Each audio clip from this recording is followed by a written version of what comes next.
completely obstruct the driver's view. Everyone knows Nevada is the driest state though, so rain typically isn't a concern where I live. I remember elementary school teachers always making a big deal about that fact for some reason. Anyway, this was back in the summer a couple years ago. I was on my way back from a solo trip to visit my friend Calvin a few states over, one of those friends I hadn't seen in years. I love driving, so I figured I'd make an adventure out of it, just driving alone through the stretches of the empty desert. The drive there was great. I stayed a few nights at his place and we did a lot of drinking. It was a great time and I was glad I made the effort. The majority of the drive back was a piece of cake, but that didn't last long. As I crossed into Nevada, a storm hit.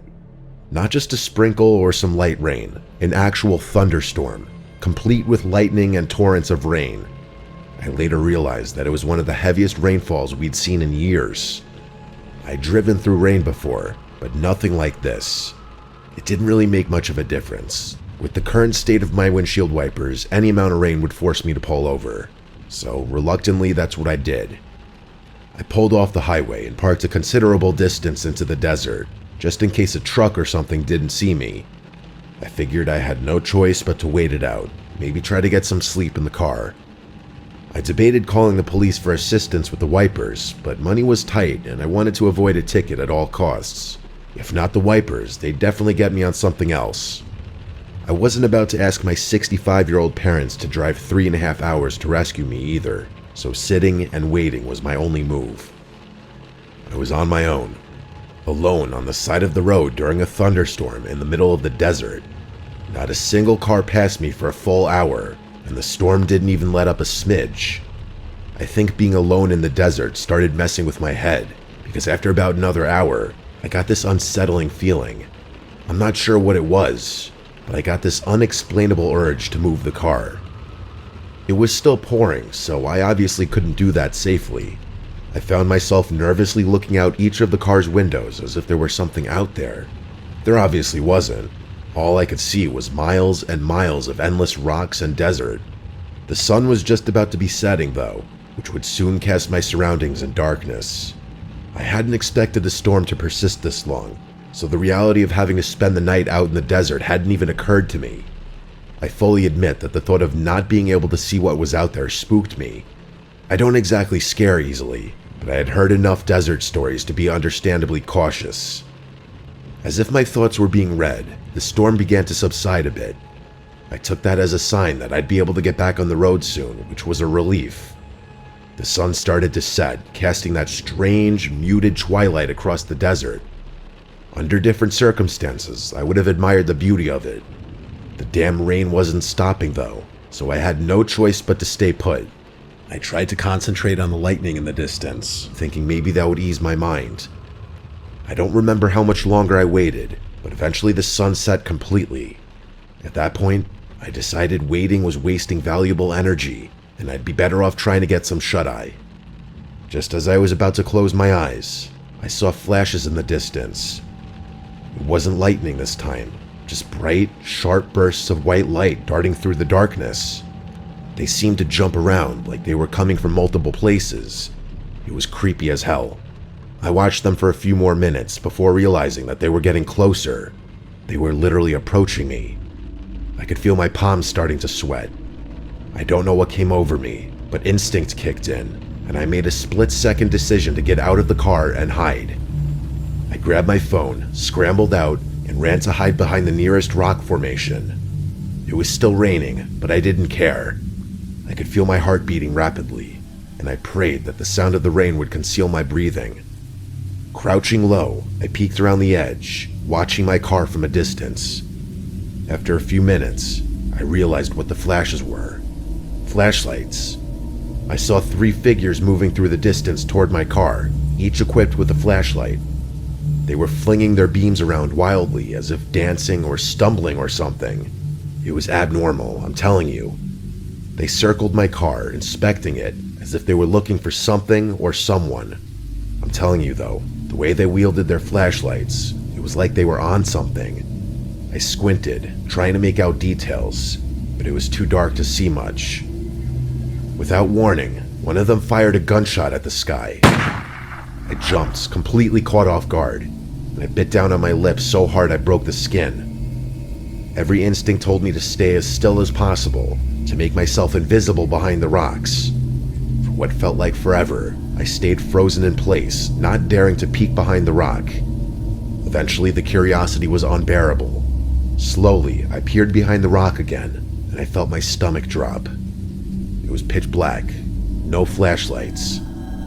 I waited, not sure where those people had gone. And then, just like that, the lights were back, flickering around my car again, like they were taunting me. I knew I couldn't stay there all night.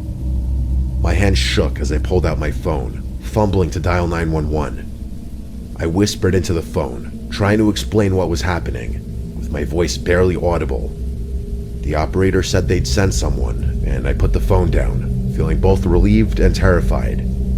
After what felt like an eternity, I finally saw the faint glow of police lights in the distance. The second the lights started flashing, the three figures turned and bolted, disappearing into the darkness. By the time the cop actually pulled up next to my car, they were long gone. I ran through the rain, waving my arms, grateful that I had been saved. The officer listened as I told him everything. He didn't seem particularly shocked, which somehow made all of it feel worse. He did have the courtesy of waiting out the storm with me and not towing my vehicle, which I guess I could say was a good thing. I think about this often, and I haven't done a road trip since.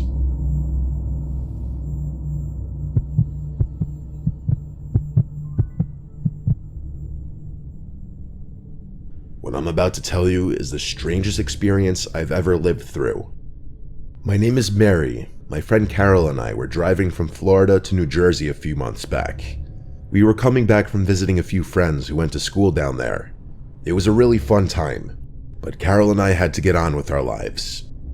The drive was supposed to be fun, a little road trip, just us two, with a bunch of snacks, music, and time to catch up on all the things we hadn't talked about in ages.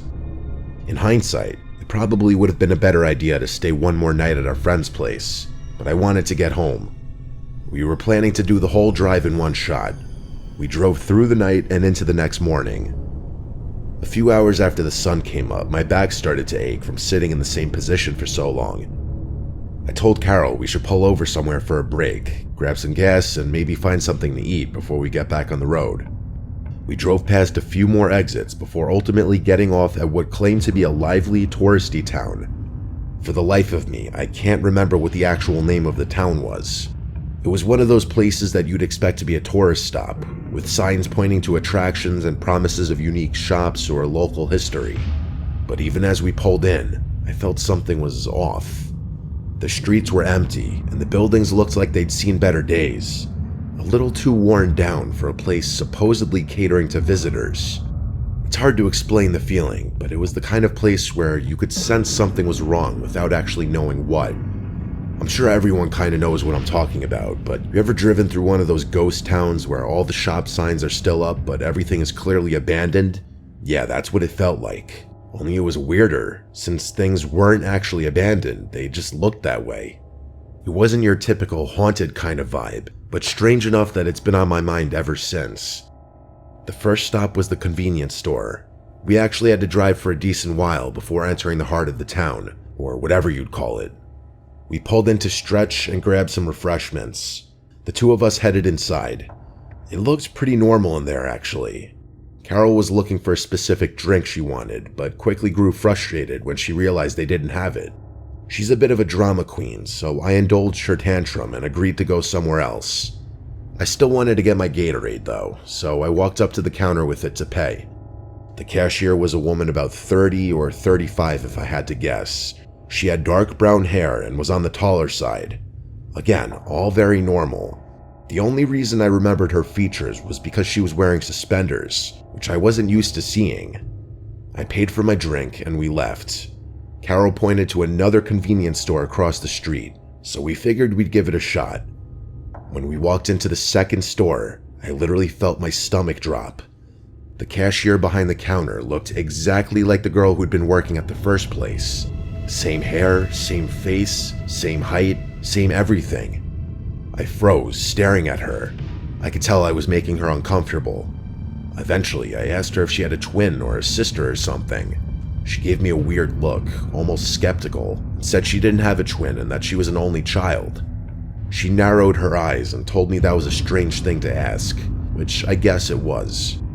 I tried to explain myself, but she didn't say anything after that.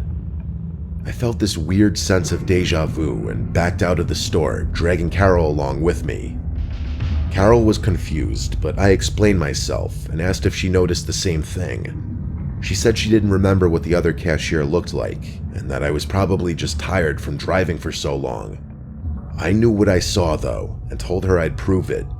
We ran back to the first convenience store, but when we got there, the girl inside looked nothing like who I remembered seeing. She was a completely different person. She was short with light hair and looked middle-aged. There's absolutely no chance anyone could have confused her for the other cashier. She didn't even look like she was in the same age range. It was as if I'd imagined the whole thing. Carol told me to just forget about it and that I was tired, but I insisted that I wasn't imagining things. Eventually, I had no choice but to let it go. I was eager to get out of there, but we needed gas. We pulled into the first gas station we saw, which was void of people. It was completely empty, just our car, the pumps, and a small building at the back where you would pay. We were literally the only car in the entire lot. The two of us walked inside. Carol took her sweet time looking for her drink, but of course, it wasn't there either. I paid, waited for her, and we left. We couldn't have been in there for more than a few seconds. As we walked out, I again felt a weird feeling in my gut. What had not 2 seconds ago been a completely empty gas station was now packed to the brim. The place was overflowing with people. It was the strangest thing. Cars filled every single pump, and there were even some lined up as if we'd wandered into rush hour at the busiest station in the state. All the parking spots in the back lot were full too. To make matters worse, it felt like everyone was eyeing us down as we walked to our car. I don't think I've ever felt more uncomfortable by people staring at me. This time, Carol agreed that something bizarre was going on. I could tell that both of us felt the same eerie suspicion. It was like we'd left reality for a second, and when we came back, something had shifted. We decided to say screw it on the food and just find our way back to the highway. I didn't have much of an appetite at that point anyway. Back on the road, we didn't say much for a while. I wasn't scared, but I just had a bad feeling in my gut. I'm not sure how to even explain it. As we got slightly further away, Carol and I talked about how weird that had just been. As we were talking, a car passed us, a Toyota Sienna with a cracked windshield. I remember it distinctly because the windshield had this big spiderweb crack running through it, and the side was scratched up pretty bad. It was kind of hard to miss. Carol made a joke about it, but I can't remember exactly what it was. Just as we were starting to loosen up, everything came crashing down again. About 10 minutes later, the exact same minivan passed us again. We were both 100% sure of it. Again, it was impossible to miss with this massive crack in the windshield. How was that even possible though? We had been driving in a straight line at a pretty fast clip. There's no way it could have gotten ahead of us. But the odds of passing 2 different Siennas with identical cracks in the windshield were insanely slim. Carol started saying "oh my god" over and over again, and I could tell she was on the verge of a panic attack. She told me to speed up, which I did. I was dying inside, but I had to keep it together as the driver, and for Carol's sake. I wanted nothing more than to get back on the highway and leave that place behind forever. I glanced down at the GPS and saw that an hour had somehow passed since we had left the gas station, which was virtually impossible. I wanted to tell Carol about it, but I didn't know if she could take any more weird stuff. My heart was in my throat, but I just kept driving. Part of me wondered if the GPS was going to start taking us in circles. We finally got back on the highway, and the nightmare ended there. By the time we got home, however many hours later, it felt like we were waking up from some strange, disjointed dream. I'm not kidding, that whole experience still feels like a dream when I think back to it. People usually look at me strangely when I tell them this story. I still can't explain what happened there, and I don't expect any kind of explanation. I've tried doing research online about weird occurrences in places like that, and I've actually found a handful of stories that are similar to mine. The weirdest thing about it was the feeling in my gut that I still have trouble describing. Until that point, I really didn't know what it meant to get a bad vibe from something. It's like every bone in your body is begging you to notice that something's wrong. I never want to get that feeling again.